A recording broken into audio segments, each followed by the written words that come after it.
Hey, I'm Sheena Shuey. I'm a registered social worker and host of the 4Q podcast. I'm passionate about normalising, not pathologising life, and that's not easy.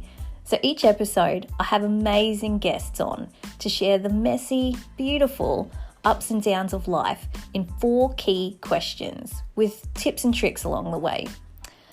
There are moments in life where you can embrace your story and understand that it's okay not to feel okay sometimes. So let's get into it. This is the 4Q podcast.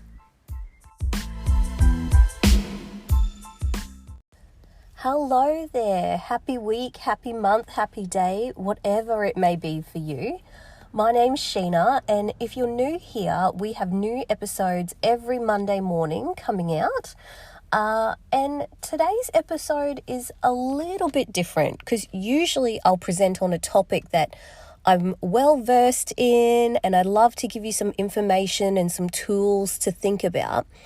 But this episode, I want to talk about the phenomenon of ghosting and what your thoughts are on it. I really want to have a conversation with you about why you think this is occurring and what your understanding of it is.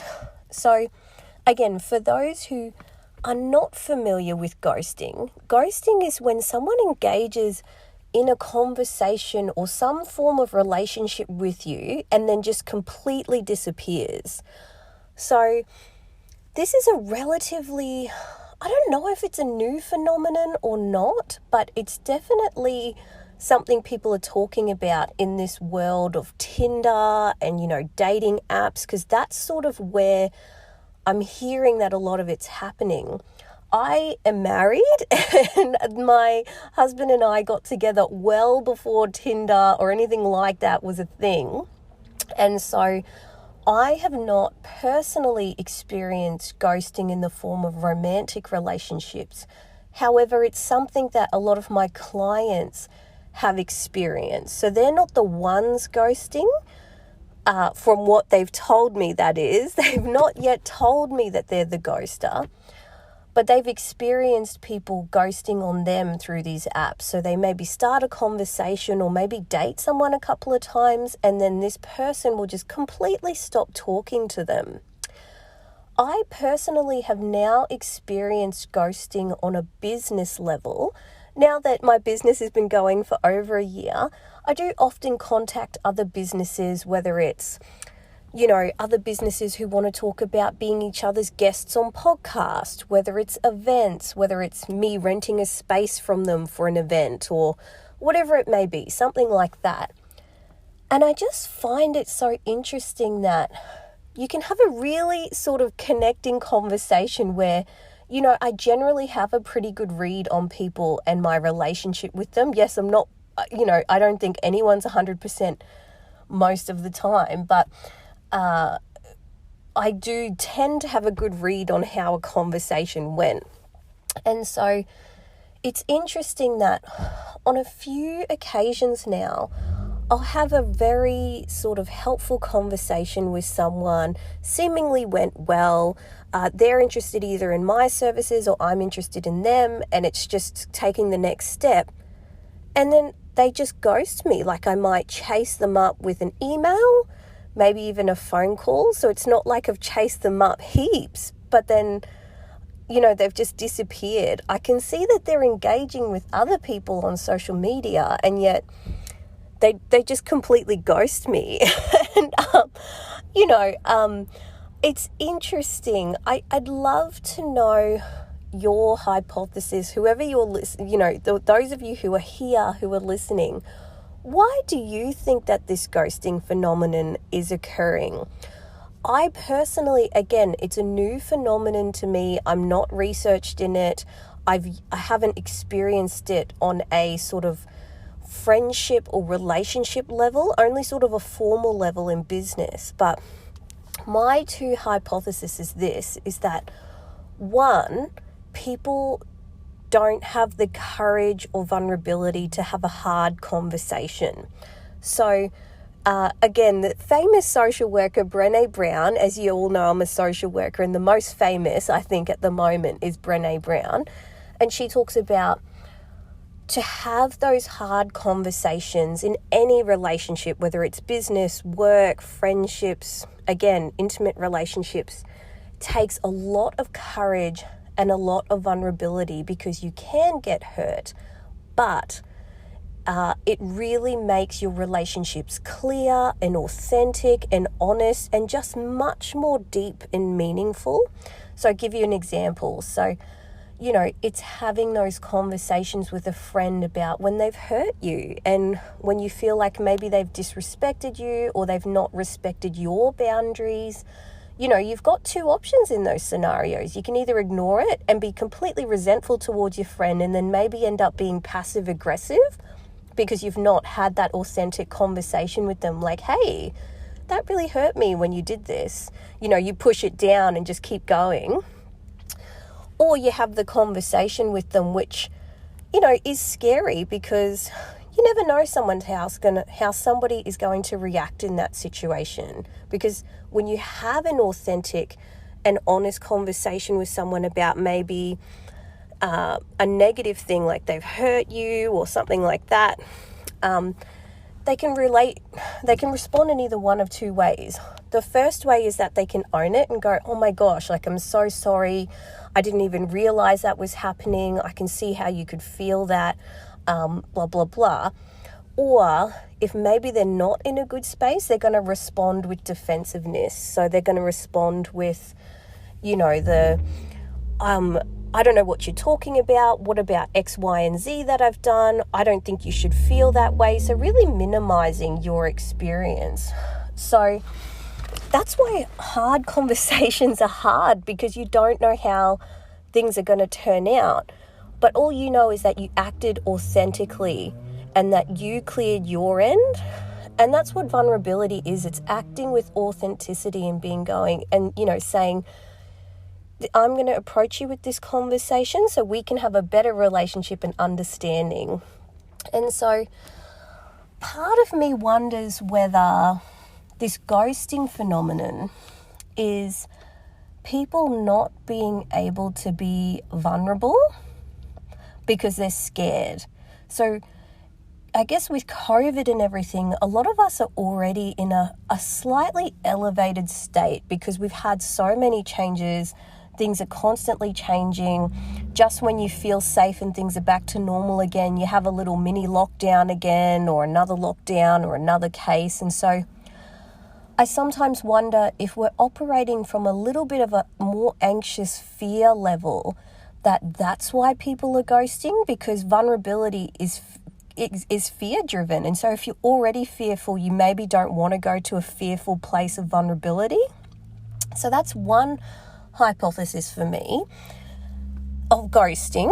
The other, so again, in the relationship situation, I can imagine, like, if someone's not interested, it's in their mind, it's easier to ghost than to go, you know what, I've really enjoyed our time together, but I just don't think we're, suitable for each other. Like, I'm not sure whether they're just not being taught that that's how to have the conversation, or they're just too, heightened to have that conversation. But as I was saying, the other hypothesis I have is that people are just socially anxious. I'm finding more and more people socially anxious, and I am having more and more younger clients. So admittedly, more people in their 20s as opposed to 30s and 40s. So my clients who are in their 20s do tend to have a bit more social anxiety around things like phone calls, emails, responding to text messages. I'm not sure, again, why there is such an emphasis for these 20-somethings. But yeah, I feel like perhaps the ghosting phenomenon is, again, this social anxiety of avoidance. So one of the tactics that people often experience in all forms of anxiety, whether it's generalized anxiety, a phobia, social anxiety, whatever it may be, is one of the tactics people use is avoidance, where they just avoid situations that make them anxious. So if you're socially anxious, you just avoid any situation where you have to be social, public speak, etc., which ends up making that anxiety worse. If you have a phobia, let's say of spiders, like you just avoid any situation where there could be a spider. If a spider comes around, you avoid, things like that. So again, I just wonder whether this ghosting is just an avoidance of hard conversations again, or like feeling like fear of giving negative feedback. So, once or twice I've had a business say to me, "Oh, Sheena, look, I like what you do. I just don't think we can work together because I just don't know if our brands align," or whatever. I 110% would prefer that response of "let's not work together," or "I just don't think we're the right fit," than a not positive response, a kind of negative response, like, "Okay, this isn't the right fit for us." I would much prefer you respond to me that way than just completely ghost. So,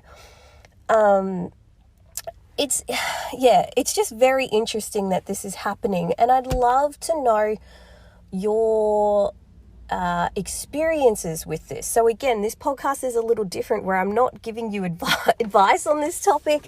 I'm not giving you some tools for this topic. This is really a conversation. I would love to know, have you been ghosted? And in what setting have you been ghosted? Have your kids ghosted you? Have family ghosted you? Have friends? Have workmates? Have strangers? Businesses like I've experienced? What is your experience with ghosting? How have you handled it? And would you much prefer someone give you a negative response than completely ghost you?